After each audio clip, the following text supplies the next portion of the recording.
ನನಗೆ ಈ ಸ್ವಲ್ಪ ಜನ ನೋಡಿದ್ರೆ ಒಂಥರ ವಿಚಿತ್ರ ಅನ್ಸತಿ, ಒಂಥರ ನಗು ಬರ್ತಿತ್ತು ನೋಡಿದ್ರು. ಇವ್ರಿಗೆ ಮದುವೆ ಫಿಕ್ಸ್ ಆಗಿರುತ್ತೆ, ಒಂದು ಮಂತ್ ಬ್ಯಾಲೆನ್ಸ್ ಇರುತ್ತೆ ಮದುವೆ.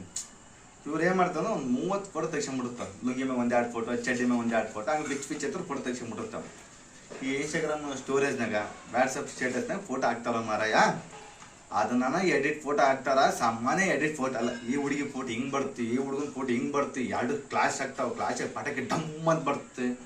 ಅಬ್ಬಾ ಈ ಎಡಿಟೇ ನೋಡ್ಲಾಸ ಇವರು, ಎಡಿಟ್ ಮಾಡಿ ಹಾಳಾಗೋಯ್ತು. 1 ಮಂತಿಂದ ಸ್ಟಾರ್ಟ್ ಇವ್ರು ಗೇಮ್. 1 ಮಂತ್ ಮ್ಯಾರೇಜ್ ಗೋ ಅಂತ ಒಂದು ಫೋಟೋ ಹಾಕ್ತಾರೆ, ಆಮೇಲೆ 15 ಡೇಸ್ ಗೋ ಅಂತ ಒಂದು ಫೋಟೋ ಹಾಕ್ತಾರೆ, 10 ಡೇಸ್ ಗೋ ಅಂತ ಒಂದು ಫೋಟೋ ಹಾಕ್ತಾರೆ, 4 ಡೇಸ್ ಗೋ ಅಂತ ಒಂದು ಫೋಟೋ ಹಾಕ್ತಾರೆ, 1 ಡೇ ಗೋ ಅಂತ ಒಂದು ಫೋಟೋ ಹಾಕ್ತಾರೆ. ಇನ್ನೇನು ತಾಳಿ ಕಟ್ಟಕ್ಕೆ 1 ಸೆಕೆಂಡ್ ಐತಂದಾಗ ಅವಾಗ ಒಂದು ಸೆಲ್ಫಿ ಹೊಡ್ಕೊಂಡು 1 ಸೆಕೆಂಡ್ ಗೋ ಅಂತ ಒಂದು ಫೋಟೋ ಹಾಕ್ತಾರೆ. ಅಲ್ಲ ಡೇ ಮಾರಾಯ, ಪ್ರಪಂಚ ಯಾವನ ಮದುವೆ ಆಗ್ಯಾನೋ ಇಲ್ಲ ನೀನೇ ಫಸ್ಟ್ ಮದುವೆ ಹಾಕತ್ತೀವೋ, ಯಾರು ಮಾಡ್ಲಾದೇನು ನೀನೇನ ಮಾಡಕತ್ತೀವೋ ಒಂದು ಅರ್ಥ ಆಗ್ಬೋದು. ಯಪ್ಪ ಇವ್ ನೋಡಿದ್ರೆ ಒಂಥರ ವಿಚಿತ್ರ ಅನ್ಸುತ್ತೆ ನನಗಂತ. ಇನ್ನ ಪುಣ್ಯ ಮದುವೆದನ್ನ ಹಾಕಕತ್ತಾರ, ಇನ್ನ ಸೋಪ್ನದ ಹಾಕೊಳ್ರಿ ಅವ್ರು. 1 ವೀಕ್ ಗೋ, 4 ಡೇಸ್ ಗೋ, ಇನ್ನ 1 ಮಿನಿಟ್ ಗೋ, 1 ಸೆಕೆಂಡ್ ಗೋ ಅಂತ ಸೋಪ್ನದ ಹಾಕಿರೋ ಮಾರ ನೀವು ಫೋಟೋಸ್ಗಳು.